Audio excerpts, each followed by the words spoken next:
Kevin Robillard joins us, a reporter for Politico, good enough to join us now. And Kevin, again, in our latest CBS News poll, interestingly, we now see some 93% of Donald Trump voters, 94% of Hillary Clinton voters are saying that they are sticking with their candidates no matter what. So just how many undecided voters do you believe are still out there, and how might they be targeted by both tonight?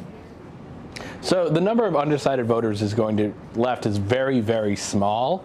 And the thing is, that's not really that much of a problem for Hillary Clinton because she has a majority of the decided voters. That's really a problem for Donald Trump. And I guess his best way to go after these voters is to just prosecute that case against Hillary Clinton.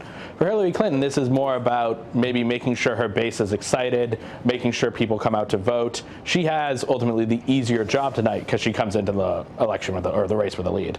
Kevin, as we saw in the second debate that happened just 2 days after the release of that Access Hollywood video, by and large, Hillary Clinton seemed to stay away from it. But as more women have now come forward in the last 10 days with allegations of groping, of sexual assault, what do you expect from Hillary Clinton tonight with regard to framing the debate about it? I think she'll probably be more aggressive than she was in that first debate, in the second debate. In that debate, she didn't really prosecute the case against Trump very much. Now there's more evidence. She perhaps has more to talk about, more to work with. I would expect her to try to go on sort of a longer riff attacking Trump on this subject. And don't forget, the second debate was also a town hall debate. It was sort of a difficult format to really go after your opponent at times because you have to answer the person's questions. The candidates are sort of more free when there's a journalist moderating to sort of just go off on their own tangents and level an attack like that. We have seen today reports that the Trump campaign is very much encouraging the candidate to keep the focus tonight on issues. And so perhaps that will mean the WikiLeaks hack will be in the crosshairs throughout the evening. It has certainly revealed a lot about her campaign. However, our Nancy Cordes told me just earlier today that the Clinton camp, in fact, will be happy to have that debate so that they can actually use it to put a focus on how foreign state actors, the Russians specifically, are looking to influence this election. It would seem a double-edged sword then for Donald Trump. How do you see it playing out? Yeah, I would sort of agree with that. Right now, the WikiLeaks dumps are definitely a problem for the Clinton campaign, but ultimately there's been no smoking gun released in these emails that Trump can really hammer Clinton on. Most of these emails just show a political campaign acting like a political campaign. And so there's not a lot there for Trump to work with, whereas this allegation that, Trump is basically a tool of Vladimir Putin is a pretty powerful attack that Clinton can use. So really, it's not the best attack for Trump to necessarily deploy just because there's such an easy counterpoint to it. Donald Trump has not shown much interest in the thoughts of his dispatched Republican primary rivals. Marco Rubio, however, is discussing this issue specifically. He has warned fellow Republicans just today not to capitalize politically on the information released by WikiLeaks, saying, "I will not discuss any issue that has become public solely on the basis of WikiLeaks." He said in conclusion, "Today it is the Democrats. Tomorrow it could be us." What do you make of what it is he's getting at here? I think he's both, being realistic that, these foreign state actors, whether it is the Russians or another country or just sort of a group of rogue hackers, these people could attack anyone, and no one would really want to have all their emails made public, and that includes Marco Rubio.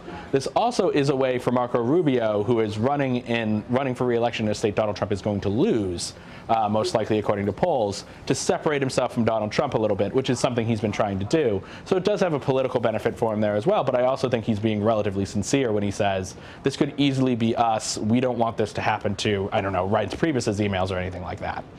And Kevin, that has been really the real politic perhaps here. I know you've been following this year's Senate races very closely. And so as Donald Trump has repeatedly now and aggressively made these claims of a rigged election, and the discussion is as to whether that's a strategy looking to depress Democratic turnout and perhaps what impact that might have on Republican turnout, how do you see that impacting these down ballot races, especially as Democrats perhaps allow themselves to believe that the Senate and the House are both in play here? I mean, I think it's definitely a danger for both sides if people believe their votes aren't going to be counted, which I think is why you're seeing sort of people down ballot from Trump, including people like Rubio, people like Pennsylvania Senator Pat Toomey, saying that, no, this election isn't rigged. Of course your vote counts. You need to come out and vote. And I think they're particularly worried, Republicans are worried about it on their side, because they really need these people to come out, even if Trump's not going to win, because they want to, again, they have control of the Senate and the House. They want to keep control of those two things. And if those Republican-based voters don't show up, Democrats could end up with control of Congress as well as the White House. Get you out of here on this one, Kevin. We've learned, among other things, that the Trump campaign has invited President Obama's estranged half-brother to the debate. The Clinton campaign is once again having Mark Cuban join as its guest. The simple question, I guess, for both invites, why? Yeah, particularly inviting Obama's half-brother doesn't seem to make a ton of sense. Obama doesn't really have a relationship with him. And also, Barack Obama isn't the person debating here. Barack Obama is not even going to be in Las Vegas. So it's very confusing as to what purpose inviting Obama's half-brother serves.